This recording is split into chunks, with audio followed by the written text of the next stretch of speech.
Shalom Bapak Ibu Saudara yang dikasihi oleh Tuhan. Hari ini kita akan kembali mendengarkan firman Tuhan.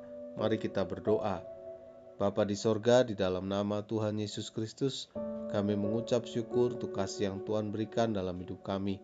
Hari ini firman-Mu menjadi kekuatan, menjadi tuntunan dalam hidup kami.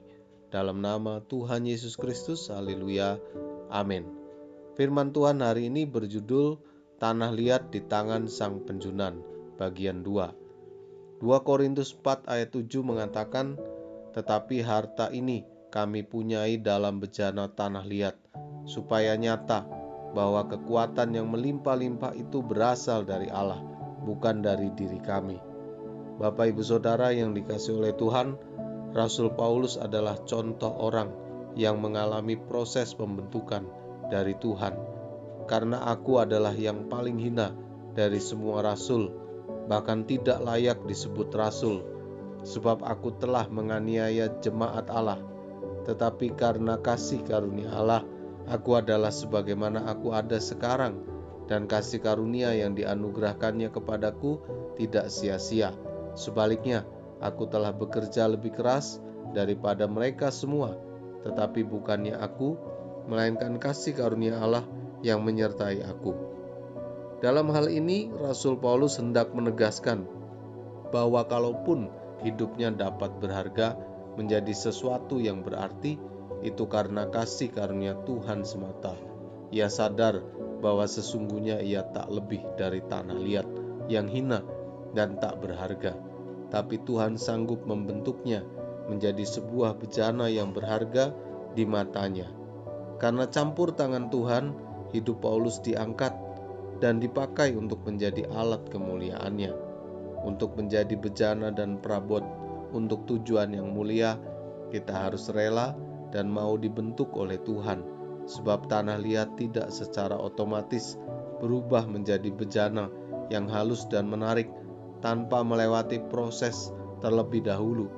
Bisa saja tukang periuk membuat bejana itu secara cepat atau instan, tapi hasilnya tidak bisa dijamin kualitasnya. Mungkin saja bejana tersebut tidak bisa bertahan lama, retak dan mudah pecah. Bangsa Israel harus mengalami proses pembentukan Tuhan di padang gurun 40 tahun lamanya karena mereka suka memberontak, bersungut-sungut, mengeluh, dan hidup dalam ketidaktaatan. Berbicara tentang proses berarti ada waktu yang dibutuhkan. Ketika dibentuk Tuhan, kadangkala waktunya tidak sebentar. Ini bukan bicara tentang menit atau jam, hari atau bulan. Kadangkala membutuhkan waktu tahunan. Waktu masuk dalam prosesnya Tuhan. Kita inginnya dipercepat. Ingat, lamanya proses tergantung bagaimana kondisi tanah liat dan tergantung apa yang mau dibentuk. Bila kita sedang menghadapi proses pembentukan yang membutuhkan waktu lama, itu artinya Tuhan sedang membentuk kita untuk menjadi bejana indah di pemandangan matanya.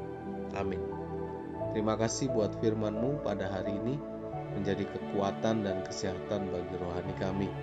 Mohon berkat Tuhan sepanjang hari ini, Tuhan menyertai hidup kami. Berkati para pendengar dimanapun mereka berada, yang sakit Tuhan sembuhkan. Dalam nama Tuhan Yesus Kristus, haleluya, amin. Selamat melanjutkan aktivitas. Tuhan Yesus memberkati. Elroy, Tuhan melihat.